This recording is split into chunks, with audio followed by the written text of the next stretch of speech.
అంటే ఒకసారి నేను విన్నాను, మూవీ ఆఫర్స్ అంటేనే చాలా ఉంటాయి, కమిట్మెంట్స్ అడుగుతారు, ఇవన్నీ అంటే మీరే చెప్పారు. సో ఇవన్నీ ఉంటే నేను అసలు యాక్సెప్ట్ చేయను, ఓన్లీ నా హార్డ్ వర్క్తోనే వెళ్తాను అని. దానిలో మీరు సక్సెస్ అయ్యారా?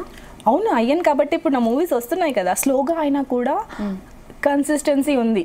బట్ నేను టోటలీ ఫేడ్ అవుట్ అవ్వకుండా I'm getting it slow, but I'm doing it right. అదే క్వశ్చన్కి ఇంకా పెద్ద ఆన్సర్స్ నా దగ్గర లేవు, అంతే. I'm doing it slowly. Okay, so finally మీరు అనుకునే సాధించారు.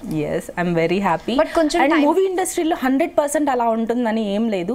అది ప్రతి ఒక్క ఇండస్ట్రీలో obviously they have problems. Not only movie industry, doctors face చేస్తున్నారు, నర్సెస్ ఫేస్ చేస్తున్నారు. సో వీళ్ళందరూ అన్ని ఇండస్ట్రీలో, సాఫ్ట్వేర్ ఇండస్ట్రీలో కూడా ఉన్నాయి. బట్ దాన్ని మనం ఎలా ఫేస్ చేస్తాం అనేది మన దగ్గర ఉంటుంది.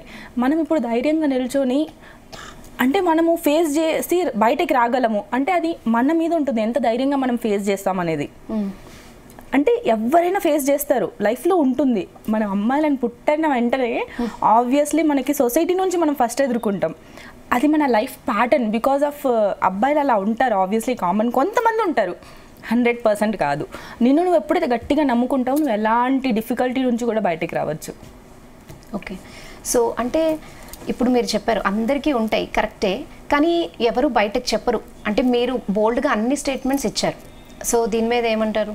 లైక్ ప్రతి విషయం గురించి చాలా స్ట్రైట్గా మాట్లాడడం, కానీ అంటే అలా చెప్పడం వల్ల కెరీర్ దెబ్బతింటుంది అని భయపడలేదా?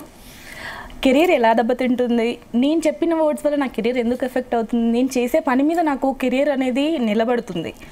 నేను నా హార్డ్ వర్క్ చేసుకుంటూ, నేను నన్ను ఇంప్రూవ్ చేసుకుంటూ, నా యాక్టింగ్ స్కిల్స్ని ఇంప్రూవ్ చేసుకుంటూ, యాక్టింగ్తో పాటు వేరే స్కిల్స్ కావాలని మార్షల్ ఆర్ట్స్ నేర్చుకుంటూ, సో జిమ్ చేసుకుంటూ, మెయింటైన్ చేసుకుంటూ, ఇవన్నీ చేసుకుంటున్నప్పుడు నేను తప్పు మాట్లాడలే, అందరూ ఫేస్ చేస్తారని చెప్తున్నా. అది ఎండ్ ఆఫ్ ద డే నీ డెసిషన్, నువ్వు ఎలాంటి పాత్రలో వెళ్తున్నావు అనేది. అంతేగాని నేను తప్పు చెప్పలే. ఉన్నది ఉన్నట్టు మాట్లాడడం తప్పు కాదు. నువ్వు నమ్ముకుంటే నువ్వు ఎక్కడికైనా వెళ్తావు. దానివల్ల అంటే నీ మాటల వల్ల నీకు ఎఫెక్ట్ అవ్వదు. ఓకే, ఇప్పుడు కంగనా ఉంది, తను చాలా బోల్డ్గా మాట్లాడుతుంది, కానీ తన కెరీర్ ఎఫెక్ట్ అయిందా? తను ఎన్ని మూవీస్ చేసింది, national award winner 3 times, and she is my inspiration. Okay, Kangana మీ ఇన్స్పిరేషన్. ఓకే, సో బిగ్ బాస్లో వెళ్ళిన వాళ్ళందరికీ అంటే చాలా ఫేమ్ వచ్చింది, అంటే ఏదో ఒకటి చేసుకుంటూ. ఇప్పుడు మీరే చెప్పారు నేను ఎక్కువ గ్యాప్ తీసుకున్నాను, ఇట్స్ మై చాయిస్ అని. సో అందరూ ఏమనుకున్నారంటే మీకు ఫేమ్ రాలేదు, అంటే ఎక్కువ గ్యాప్ వచ్చింది, మీరు సడన్గా కనిపించలేదు. అందరూ ఇనాయా అని చాలామంది మీకు సపోర్ట్ కూడా చేస్తారు. ఈవెన్ మీ ఎలిమినేషన్ని కూడా చాలా మంది తట్టుకోలేకపోయారు. రియల్లీ మీరు చెప్పిందంతా రియలే. నేను బిగ్ బాస్ తర్వాత నేను గ్యాప్ తీసుకున్నది నిజమే, బట్ నేను గ్రౌండ్ వర్క్ చేసుకున్నా.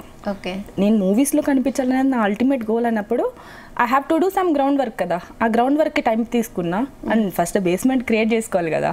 So now I'm ready with my basement. ఇప్పుడు నా మూవీస్ ఒకదానిపైన ఒకటి వస్తాయి, అంతేగాని అది అందరికీ ఉన్నదే. నేను ఏం చేస్తున్నా, ఏం చేయట్లేదు వెంటనే ఏది రాదు. సక్సెస్ అనేది వెంటనే వచ్చినా ఫేడ్ అవుట్ అయిపోతుంది. బట్ కానీ నేను సస్టైన్ అవ్వడానికి టైం తీసుకున్నా, లైఫ్ లాంగ్ ఇక్కడే ఉండాలనుకుంటున్నా. ఓకే, సో బిగ్ బాస్కి ముందు ఇనాయా, బిగ్ బాస్కి తర్వాత ఇనాయాలో ఏంటి చేంజెస్ అంటే ఏం చెప్తారు? ఎందుకంటే అలాంటి షోలో మీరు పార్టిసిపేట్ చేయడం అనేది ఫస్ట్ టైం. మీరు చాలా చూసుంటారు ఆ షోలో లైవ్గా. ఏం చేంజెస్ అంటే నాకు నాలో చేంజెస్ అయితే నాకేం రాలేదు. బికాజ్ నేను ముందు ఒకటేలా ఉన్నా, తర్వాత ఒకటేలా ఎప్పుడూ నేను ఒకటేలా ఉంటాను. అంటే నా నేచర్ అంతే. ఓకే, నేను ఒకేలా బిహేవ్ చేస్తాను. అంటే అక్కడ చాలా మంది డిఫరెంట్ మైండ్ సెట్ నా లైఫ్లో ఫేస్ చేయనా నేను. ఓకే, అంటే మనకి ఏమైనా నేర్చుకున్నారా అట్లా?